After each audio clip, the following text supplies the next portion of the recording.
Assalamualaikum warahmatullahi wabarakatuh.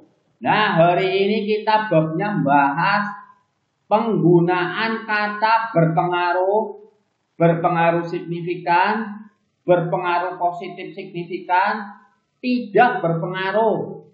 Ada juga yang menggunakan kata tidak berpengaruh signifikan. Nah, itu penggunaannya gimana itu biar gak keder. Oke, itu gampang itu. Caranya kamu fokus ke hipotesis kamu. Contoh ini nih. Nih contoh ini. Kamu lihat ini. Hipotesisnya bunyinya gimana? Oh, bunyinya itu misalkan ini. Reputasi KAP berpengaruh positif terhadap pengungkapan sukarela. Lihat hipotesisnya ini. Berarti ini hipotesis yang dengan arah karena ada kata positif maupun negatifnya. Nih, langsung aja dipraktekkan sini. Untuk hipotesis ini. Reputasi KAP berpengaruh positif. Nah, maka yang kamu lihat KAP, kamu lihat ini siknya. Nah, kurang atau lebih dari 0,05. Oh, kurang. Berarti dia berpengaruh. Iya enggak? Berpengaruh positif enggak? Kamu lihat nilai B-nya. Min apa plus ini? Plus juga. Kalau seperti ini, berarti kamu gunakan katanya ini berpengaruh dan positif. Maknanya kalimatnya langsung seperti ini. KAP berpengaruh positif terhadap pengungkapan sukarela. Itu gak usah ditambah-tambahin KAP berpengaruh positif signifikan. Gak usah ada kalimat signifikannya di sini. Ntar kamu bingung karena hipotesis nggak ada kalimat signifikannya. Oke, gampang nggak? Gampang kan? Jadi kalau kalimat hipotesisnya seperti ini, X berpengaruh positif terhadap Y, maka kamu gunakan kalimatnya sama persis seperti hipotesis. X berpengaruh positif terhadap Y, itu bacanya gitu. Nggak usah tambahin kata signifikan. Terus kalau yang nggak berpengaruh gimana? Contoh mana? Ini contoh ini. Dispersi. Nah, dispersi kan ini nggak berpengaruh ini. Dari mana tahu nggak berpengaruhnya? Ini dari nilai signya. Bacanya gimana? Kamu lihat hipotesis kamu. Jangan lihat kalau seperti ini, nggak usah lihat kata yang ada di jurnal, apalagi kata temen buat nanti. Karena semua kalimatnya beda-beda. Dan bisa jadi kamu salah karena mengikuti orang. Oke?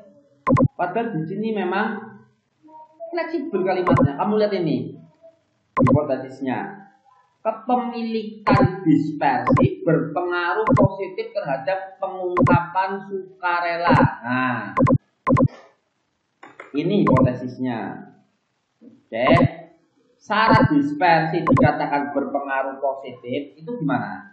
Syaratnya kan dua ini. Pertama, signya kurang dari 0,05 dan nilai betanya positif. Jadi memenuhi nggak memenuhi, bahkan semuanya nggak memenuhi. Satu aja nggak memenuhi, berarti ini nggak terpenuhi. Oke? Kalau nggak terpenuhi, terus ngomongnya gimana? Nah, ngomongnya itu gampang. Langsung aja kamu tambahin kata tidak aja udah. Jadi kalimatnya jadi simpulannya ya di bab 5-nya, kepemilikan dispersi tidak berpengaruh positif terhadap pengungkapan sukarela. Gampang nggak? Udah gampang sekali. Tapi aku lihat di jurnal kalimatnya tidak berpengaruh. Itu karena hipotesisnya dia mengatakan kepemilikan dispersi berpengaruh terhadap Y, itu gitu. Kalau sudah kalimatnya berpengaruh positif, ya udah tulis saja tidak berpengaruh positif. Oke? Jadi ikuti hipotesis agar nyambung antara bab 2 yang kamu hipotesis ditulis di situ dengan bab 4 dengan simpulannya bab 5. Nanti enak. Gampang nggak? Gitu. Gampang ya? Gampang. Nah, misalkan ini nih, yang ini. Kamu lihat hipotesisnya itu bunyinya apa? Leverage, lihat. H1. Alem, diulang-ulang biar kalian paham. Leverage berpengaruh positif. Oh, berpengaruh positif. Berarti X berpengaruh positif terhadap Y. Ini memenuhi nggak ini? Lihat nilai signya. Oh, signya dia berpengaruh. Pengaruhnya apa? Oh, di sini negatif hasilnya. Berarti hipotesisnya ditolak apa diterima? Ya ditolak karena hipotesisnya berbunyi X berpengaruh positif terhadap Y. Nah, kalau tolak ini berarti kalimatnya gimana simpulannya? Ya kayak tadi, leverage tidak berpengaruh positif terhadap Y. Oke? Gampang nggak? Gampang sekali. Jadi kamu fokus ke hipotesis. Kalau hipotesisnya kalimatnya berpengaruh positif, ternyata dia nggak memenuhi, maknanya yang terjadi adalah negasinya hipotesis, oke? Bukan lawannya hipotesis, ya, tapi negasinya hipotesis. Tahu nggak bedanya kamu? Negasi sama lawan. Jadi gini, lawannya selatan apa? Utara, ya enggak? Negasinya selatan apa? Negasinya selatan itu bukan selatan. Kalau bukan selatan berarti apa ya? Terserah. Mau barat, mau tenggara, mau utara, terserah. Ya, semuanya itu bukan selatan. Gitu ya. Begitu juga ini, hipotesis kamu apa? Berpengaruh positif. Nah, kalau nggak memenuhi unsur syarat-syarat dia dikatakan berpengaruh positif, ya berarti dia tidak berpengaruh positif. Syaratnya tadi apa? Dia dikatakan berpengaruh positif, signya kurang dari 0,5, betanya positif bukan negatif. Oke? Salah satu syaratnya nggak terpenuhi, ya udah berarti hipotesis ditolak. Hipotesis ditolak maknanya apa? Maknanya berarti kamu simpulkan negasinya yang tertulis dari hipotesis kamu. Caranya gimana? Kasih kata tidak depannya udah. Oke, jangan kasih kalimat lainnya. Gampang nggak? Gampang sekali. Jadi kalau ini ya, ini tak ulang-ulang karena di sini orang Kevin juga berulang-ulang ini. Karena nggak memenuhi salah satu syaratnya yaitu yang ini, maka simpulannya leverage tidak berpengaruh positif terhadap pengungkapan sukarela. Oke? Udah gitu. Kalau dosen mau tanya ya tidak berpengaruh positif berarti gimana? Ya bisa dia berpengaruh negatif, bisa dia memang tidak berpengaruh sama sekali. Oke? Gitu. Gampang nggak? Gampang. Nah, terus kalau ada kata signifikannya gimana? Nah, itu pun ikuti hipotesis. Misal ini upaya, misal ini ada seseorang yang stylenya itu nulis ada kata ada kata signifikannya, ya udah, nggak usah dimarahin, legowo aja. Kok itu masalah-masalah yang sifatnya kalau dalam agama itu abang harus legowo, santai. Jangan nggak boleh ada kata signifikannya, harus ada kata signifikannya, enggak seperti itu. Nih misal tulisannya berpengaruh positif signifikan. Nah, kalau kalimatnya seperti ini, ukuran tulisan berpengaruh positif signifikan terhadap pengungkapan sukarela. Ini hipotesisnya. Ternyata hasilnya seperti ini. Oke. Nah, ini ternyata hasilnya seperti ini. Memenuhi syarat berpengaruh positif signifikan kayak ini. Syaratnya apa? Pertama ini kurang dari 0,05 signya. Oke, syarat satu memenuhi. Syarat kedua apa? Betanya lebih dari 0 atau positif. Nah, ini yang tidak memenuhi. Kalau nggak memenuhi, berarti simpulannya gimana? Nah, simpulannya ukuran perusahaan tidak berpengaruh positif signifikan terhadap pengungkapan sukarela. Gampang nggak? Gampang. Kalau di tulisan hipotesis kamu nggak ada kata signifikannya, ya udah, jangan ada kata signifikan di simpulan. Jadi sinkron, oke? Tapi temanku ada simpulannya, temanmu udah.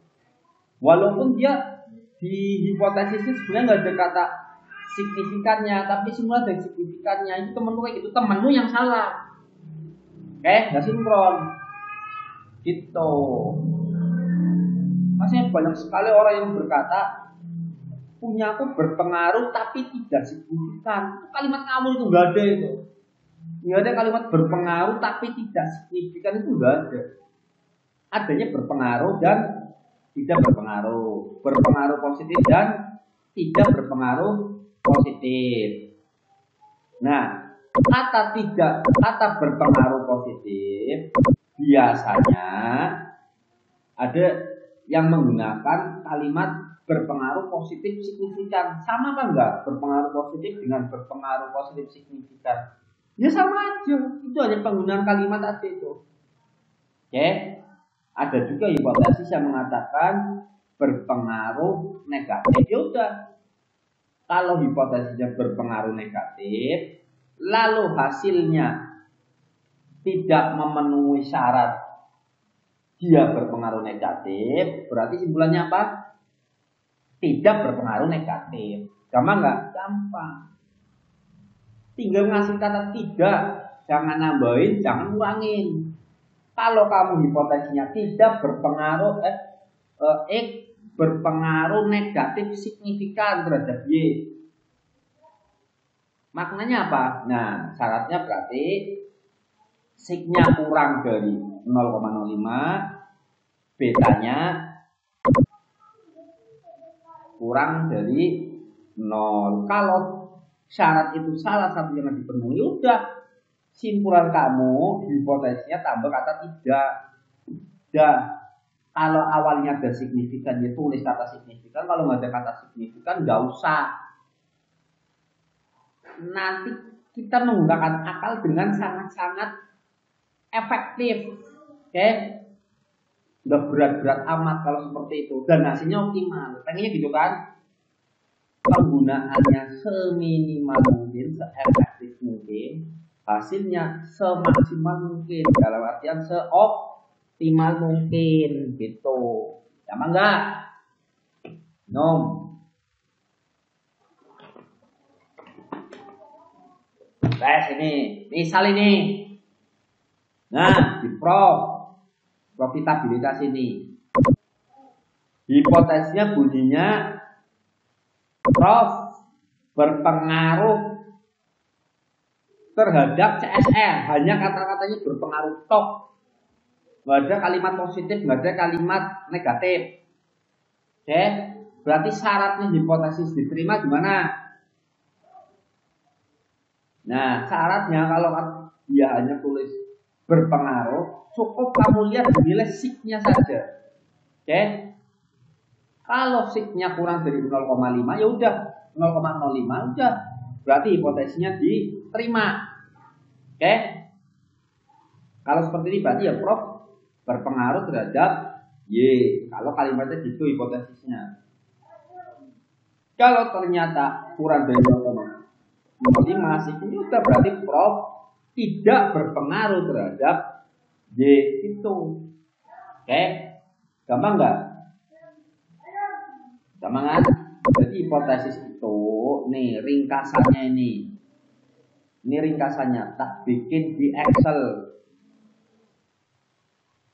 Biasanya itu orang bikin hipotesis, kalimatnya ini gitu. Pertama, X berpengaruh terhadap Y. Oke. X berpengaruh positif terhadap Y. Terus X berpengaruh negatif terhadap Y. Nah, pelan-pelan aja udah, ini ada tiga. X-nya apa, Y-nya apa, udah tinggal input. 1, 2, 3. Nah, yang pertama, syarat hipotesis diterima untuk kasus pertama, ya. Nih, tak kopikan ini. Pelan-pelan aja, santai. Yang penting paham. Pusing udah. Sama stres. Nih, langsung aku coba ini.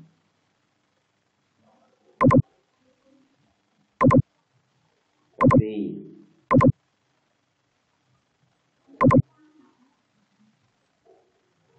Nih, X berpengaruh terhadap Y. Kalau ini berarti syarat ini nilai X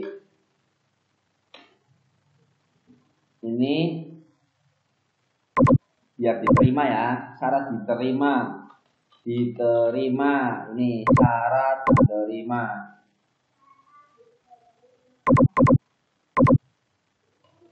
Ini X ini beta di unstandardis atau di standardis sama aja. Nah, syarat diterima itu signya kurang dari 0,05. Oke? Itu syarat diterimanya. Betanya bebas. Ini tulisi bebas, nggak jadi syarat artinya. Kalau ini yang kedua, X berpengaruh positif terhadap Y. Syaratnya apa itu?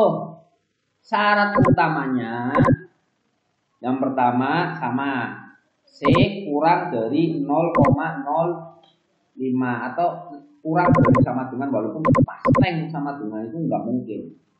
Nah ini udah, kalaupun dia di sini pasteng sama dengan, kalau kamu klik 2 kali di SPSS-nya, udah itu nggak bakal pas, berarti ada anginnya lagi. Oke? Nah, terus syarat keduanya ini harus lebih dari 0 atau positif. Oke, nggak ada komanya bubar. Nah, X berpengaruh negatif terhadap Y. Syaratnya apa? Sama, yang pertama signya kurang dari 0,05. Oke. Terus syarat keduanya apa? Biar dikatakan diterima. Betanya kurang dari 0. Udah, sebenarnya hanya ini tuh selesai, lulus kamu. Buat kamu tutup. Oke, ini di sini.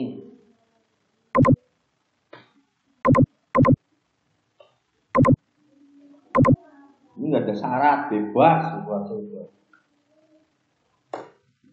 Nah, belajar hipotesis diterima ditolak sebenarnya hanya ini toh udah. Hipotesismu gimana? Ini syaratnya. Kalau memenuhi syarat ini harus dipenuhi semuanya. Ini berarti diterima. Kalau enggak ya berarti ditolak. Kalau ditolak, kesimpulannya tinggal nambahi kata tidak. Di mana nulis kata tidaknya? Ya di sini. Setelah nama variabel independen. Ya pos kamu gini, kalau ditolak berarti X tidak berpengaruh terhadap Y. Gampang enggak? Gampang udah. Kalau hipotesisku X berpengaruh signifikan terhadap Y, berarti kalau ditolak gimana? Ya kalau ditolak, kamu katakan X tidak berpengaruh signifikan terhadap Y. Gampang enggak? Gampang sekali udah. Terus bedanya apa? Berpengaruh dan berpengaruh signifikan. Enggak ada bedanya itu. Itu hanya penggunaan kalimat. Sama aja kamu ngomong maju dengan maju ke depan. Udah sama. Maju ke belakang ya enggak ada. Oke? Cukup? Cukup dah. Sekian dulu. Akhir kata. Wassalamualaikum warahmatullahi wabarakatuh.